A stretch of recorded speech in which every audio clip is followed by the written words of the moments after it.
James கேமரூனுடைய அடுத்த படைப்புக்கு இப்போ கியூரியாசிட்டியை ஏற்ற ஆரம்பிச்சிட்டாங்க. பராசக்தியில தெலுங்கு ஆக்டரை ஆட் பண்ணி இன்னும் அதிகமா வசூலை குவிக்கணும்னு முடிவு பண்ணிட்டாங்க. இந்த கால போட்டியில ஜெயிக்குமா இல்லையா? ஜேம்ஸ் கேமரூன் அப்படின்னு சொல்லும்போது டெர்மினேட்டர் அண்ட் டைட்டானிக் அப்படின்னு சொல்லி எக்கச்சக்கமான திரைப்படங்கள் இவருடைய இயக்கத்தில் வந்திருக்கு. அண்ட் இந்த படங்கள் எல்லாமே பெரிய அளவில் வசூலை வாரி குறிச்ச திரைப்படங்களாக தான் பார்க்கப்படுது.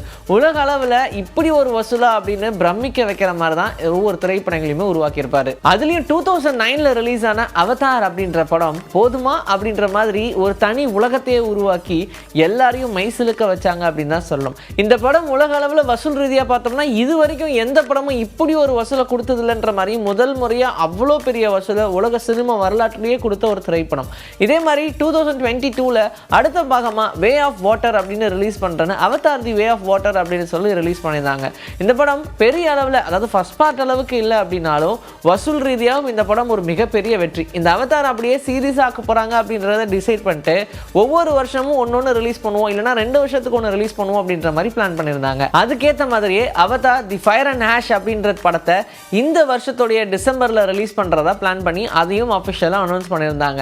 இது போதாதுன்னு டெஃபினட்டா இந்த படத்துக்கு ப்ரமோஷன் வேணும் இல்லையா? அதனால இன்னும் இந்த படத்துடைய கியூரியாசிட்டியை ஏத்துற மாதிரி இதோடைய டீசர் ட்ரைலர் எல்லாத்தையுமே இப்போ ரெடி பண்ணிட்டு இருக்காங்க. ஜூலை 25ஆம் தேதி இந்த படத்துடைய ட்ரைலரை ரிலீஸ் பண்ண போறோம் அப்படின்னு சொல்லிட்டாங்க. ஆனா இது ஒரு ட்ரைலரோட இல்லாம ஒரு 2 மாசத்துக்கு ஒரு தடவையாவது ஒரு ட்ரைலர் ரிலீஸ் பண்ணி டிசம்பர் வரைக்கும் இந்த படத்துடைய உத்வேகத்தை ஏற்றணும் அப்படின்ற மாதிரி பிளான் பண்ணியிருக்காங்க.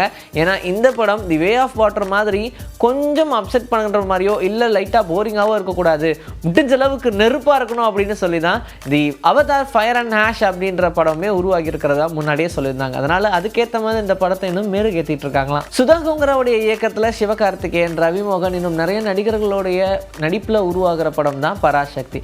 இந்த படத்துடைய ஷூட்டிங்கை கொஞ்ச நாள் நிறுத்தி வச்சிருந்தாங்க. அதுக்கு நிறைய ரீசன்ஸ் சரி என்ன நமக்கு தெரியும். ஆனால் அதில் ஒரு முக்கியமான ரீசன் பார்த்தோம்னா சிவகார்த்திகேயன் அங்கேயும் பிஸி, மதராசி படத்துலையும் பிஸி, அதனால் அங்கேயும் அப்பப்போ போயிட்டு வர வேண்டியதாக இருந்துச்சு. ஆனால் அவர் இல்லாத போதாவது அவர் இல்லாத காட்சிகள் எடுத்தாங்க. ஆனால் ஒரே ரைடு தான் அப்படின்னு சொல்லி அந்த ரைடுனால இந்த படம் ரொம்ப நாள் அப்படியே நிலுவையிலேயே இருந்துச்சு. படத்துடைய ஷூட்டிங்கில் எதுவுமே போல.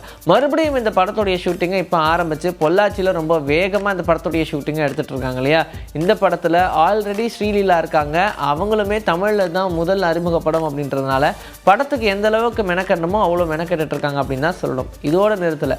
அடுத்ததா இன்னொன்று தெலுங்கு ஆக்டரையும் இறக்கிடுவோம் அப்படின்னு சொல்லி ராணா டகுபதியோட பேச்சுவார்த்தை நடந்துட்டு இருந்துச்சு. ஆனால் இப்போது ராணா இந்த படத்துடைய ஷூட்டிங் ஸ்பாட்டுக்கே வந்திருக்காங்க அப்படின்ற ஒரு வீடியோ வைரல் ஆனதுனால ஆஹா ஓகே இப்போ ராணாவும் இந்த படத்தில் இருக்காங்க அப்படின்றத முடிவு பண்ணிட்டாங்க. பராசக்தி அப்படின்னு டைட்டில் வச்சு கண்டிப்பாக இந்த புறநானூறு படத்தை தான் எடுக்க போகிறாங்களோ அப்படின்ற மாதிரி ஒரு டவுட்டும் இருந்துட்டு தான் இருந்துச்சு. அது டவுட்டு மட்டும் கன்ஃபார்மான டவுட்ன்ற மாதிரி இருக்குன்னு வச்சுக்காங்க.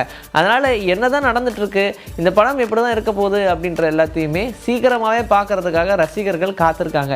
ஈவன் சூர்யா ரசிகர்களுமே வெயிட்டிங்னா பார்த்துக்கோங்க. மாரி செல்வராஜ் வாழை அப்படின்ற ஒரு படம் கொடுத்தாரு. என்னதான் சின்ன பட்ஜெட் படமாக இருந்தாலும் இந்த படத்தை பற்றி பேசாதவங்களே இல்லைன்ற மாதிரி எல்லாரும் வாழை படம் சூப்பர்ப்பா அப்படின்னு சொல்லிகிட்டே தான் இருந்தாங்க.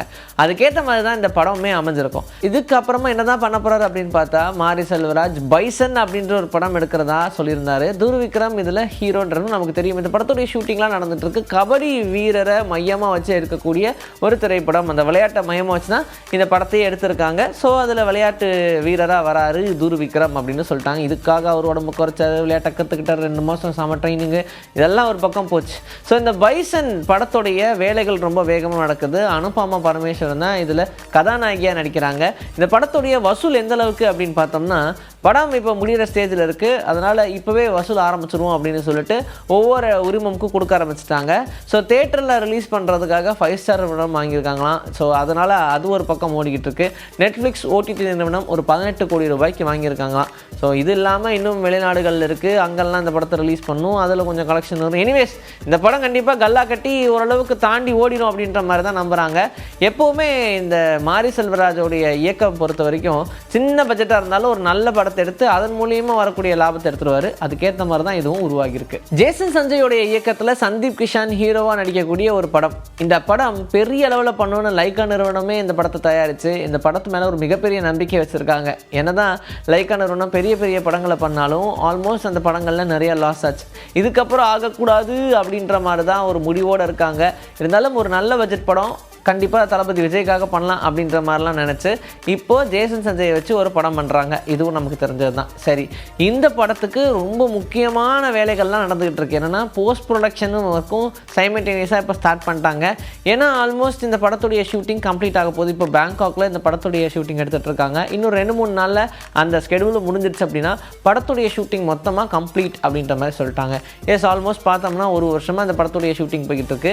ஏன்னா கொஞ்சம் கேப் விட்டு பொறுமையாக பண்ணிக்கிட்டு இருக்காங்க. ஸோ பேங்காக்கில் இந்த படத்துடைய ஷூட்டிங்கை கம்ப்ளீட் பண்ணிட்டு போஸ்ட் ப்ரொடக்ஷனை இன்னும் கொஞ்சம் வேகப்படுத்தலாம் அப்படின்ற மாதிரி பிளான் பண்ணியிருக்காங்களாம்.